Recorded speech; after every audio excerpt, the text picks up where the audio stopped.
Nataka nikuulize Prophet TJ, unasema Mungu anaangalia moyo. Andiko hili tunasimama nalo vipi kwenye mavazi? Kwanza watu wanapaswa kuelewa kwamba Mungu haangalii moyo peke yake. Simuelewa vizuri. Laiti angekuwa Mungu aliangalia moyo wakati wa kina Adam na Hawa walipotenda dhambi katika bustani ya Eden, yeye asingekuwa wa kwanza kwenda kuchinja mnyama na kuchukua ngozi na kuwavisha. Simuelewa vizuri. Hilo nafikiri liko na tafsiri gani, kwamba kama ingekuwa Mungu anaangalia moyo angewaacha wale walikuwa uchi bado. Lakini aliona kuna kila sababu ya kuchinja mnyama na kuchukua ile ngozi na kutengeneza kama vazi na kuwavisha wale ili wasibaki wakiwa watupu. Kwa unakuja kuangalia kwamba Mungu haangalii moyo. Mungu anaangalia pia na mavazi yako.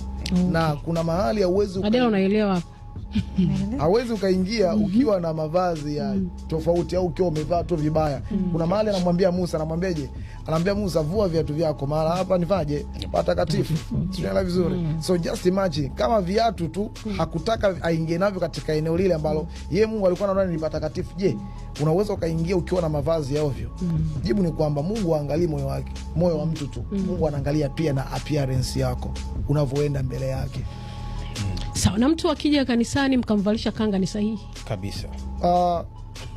Ni amekuja mara ya kwanza. Recent. Amekuja mara ya kwanza. Mdalo wa leo ni mkali sana. Amekuja mara ya kwanza. Na kuna kitu ambacho labda wa maashazi au waumini wa kanisani baadhi wengine wanakosea sana. Mtu anapokuja mara ya kwanza, cha kwanza unapaswa kumuonyesha kwamba hichi ulichovaa sio vizuri, si kizuri. Lakini asijihisi katika hali ambayo mpaka akakosa uhuru wa kutengwa wa kuabudu pale kanisani. Yani nilishawahi kufika kwenye kanisa moja, nikamwona mdada mmoja ameingia akiwa amevaa kimini. Maashazi walitoka huko spidi sana wakiwa wamevaa na zile na kanga zao, wakaenda wakamvisha na vitambaa vya msalaba. Wakamwambia no. Wakati mwingine usije karudia hivi. Mbaya na nini? Unajua yule dada alikosa amani. Mimi naacha ningesingesali. Alikosa amani sana. Lakini kuna kitu kinachoitwa hekima. Yaani kuna namna ya kumfanya mtu ni kweli amekosea, alafu ukamuelezea kosa lake na mwenyewe akafili kweli nimekosea, lakini akajihisi amani kuendelea kusali. Ukamwambia sasa sikiliza. Kuna makanisa mimi najua wanafanya hivyo, ukifika tu wanakuvalisha kanga, mimi nageuza nyuma. Haya, Adela wewe karibu kwa swali.